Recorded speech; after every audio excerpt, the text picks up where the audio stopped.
Yun no, sa gitna ng ingay, mga paratang at mga fake news, COA na mismo ang nagsabi walang irregularidad sa paggamit ng confidential at intelligence funds ng administrasyon ni Pangulong Bongbong Marcos.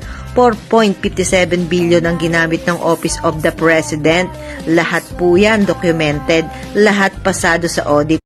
2.25 billion sa confidential funds, 2.31 billion sa intelligence, 2.9 million sa extraordinary expenses, pero zero red flags. Ibig sabihin, legal, malinaw at malinis ang paggastos ayon mismo sa Commission on Audit.